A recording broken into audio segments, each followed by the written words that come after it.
S'il vous plaît. Ça va. En principal, Monsieur le député de la Pelletrie. Merci, Monsieur le Président. Depuis 10 ans, le CSPQ échoue dans toutes ses missions. On connaît déjà sa gestion chaotique des projets informatiques. Pour les regroupements d'achats, c'est pas mieux. Il y a 2 ans, la vérificatrice générale disait que ses conseillers en acquisition étaient mal formés, pas connectés sur le marché, pas au fait des fluctuations de prix. L'ancien président du Conseil du Trésor nous a dit « On a pris connaissance du problème. Réjouissez-vous, nous sommes dans l'action. » On a eu son bulletin aujourd'hui, Monsieur le Président. Les conseillers sont mal formés, pas connectés sur le marché, ne connaissent pas les tendances. À titre d'exemple, un simple iPad, ça c'est compliqué ça. On achète ça, vous et moi, 439 $.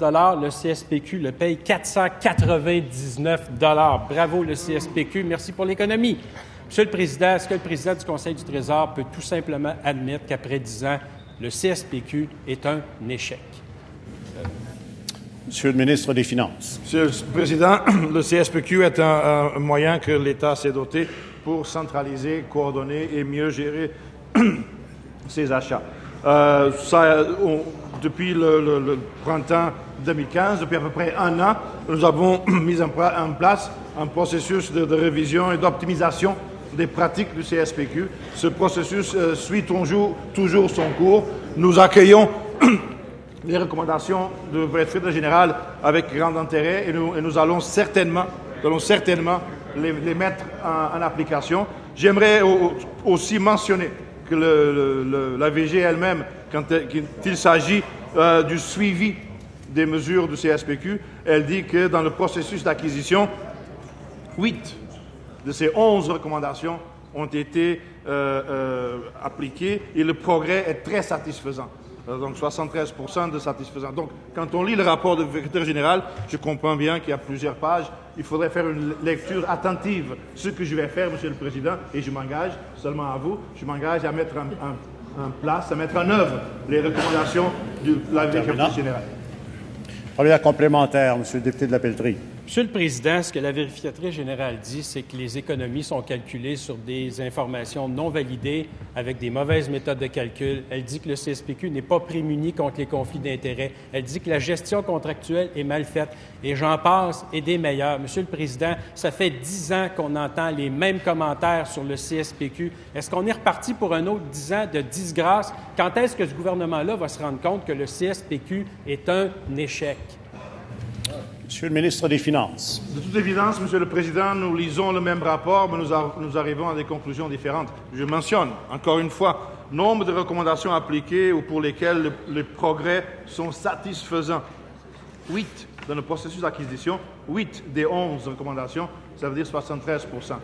Le collègue classifie ça comme étant un échec retentissant.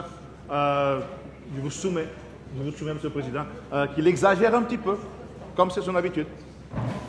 Monsieur le député de la Pelletrie, en deuxième complémentaire. Monsieur le Président, 2010-2011, mauvais rapport pour le CSPQ.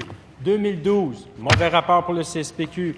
2014, mauvais rapport pour le CSPQ. 2015-2016, mauvais rapport pour le CSPQ. Ce matin encore, mauvais rapport pour le CSPQ. Que le CSPQ est un échec, j'espère qu'il n'a pas appris ça ce matin en mangeant ses toasts, là. Ça fait 10 ans que le CSPQ échoue.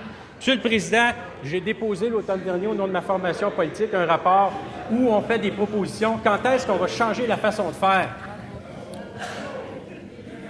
Monsieur le ministre des Finances.